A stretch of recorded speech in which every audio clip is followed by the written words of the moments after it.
I'm the guy that takes care of kids with rare diseases, multiple sulfatase deficiencies, rarest among rare.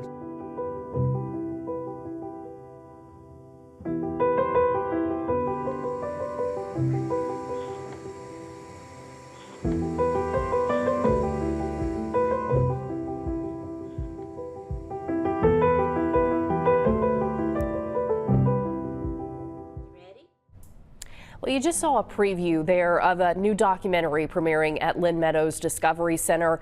It's called The Zebra and the Bear. This heartbreaking documentary is working to raise awareness about a very rare disease while unifying families and exploring treatment options. Here to tell us more about the screening is local filmmaker and director Patrick O'Connor. Thanks so much for joining us today. Thanks for having me here. I'm happy to be here. Yeah, before we came on the air, you were telling me how you got involved with all this. It started with a GoFundMe campaign, right? Yeah, back around 2016, a mutual friend introduced me to Amber, the mother in the film, and she was looking for somebody to help her make a GoFundMe video. They had just gotten this diagnosis of multiple sulfatase deficiency for their daughter Willow, and it's a disease with, at the time, no treatment or no cure, and they were going to try to raise millions of dollars to jumpstart a cutting-edge gene therapy treatment. And when she told me that story of what she and her family were going to try to do, I just felt that there was a much larger story about, the healthcare system and how rare drugs for rare diseases are developed.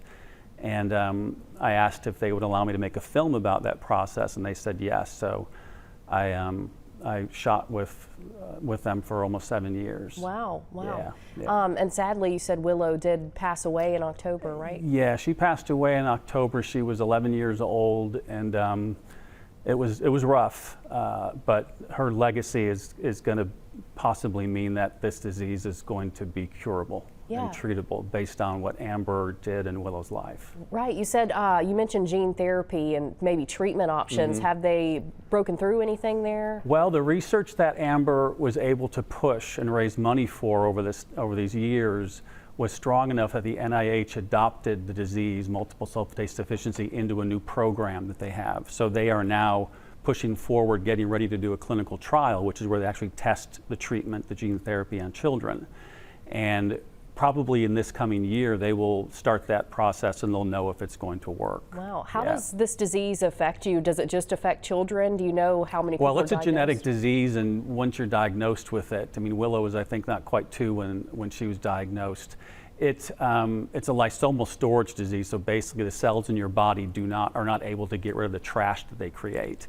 And it affects basically all the major systems in the body, and over time affects the brain, the skin, the bones, the lungs, everything. So these kids slowly deteriorate. Wow. And you guys are bringing this film over to Lynn Meadows. It's screening on the 9th, right? Yeah, on Thursday. It starts at 6 o'clock. The film will start at 7, and then we'll have a Q&A afterwards with myself and Amber and Tom, Willow's parents.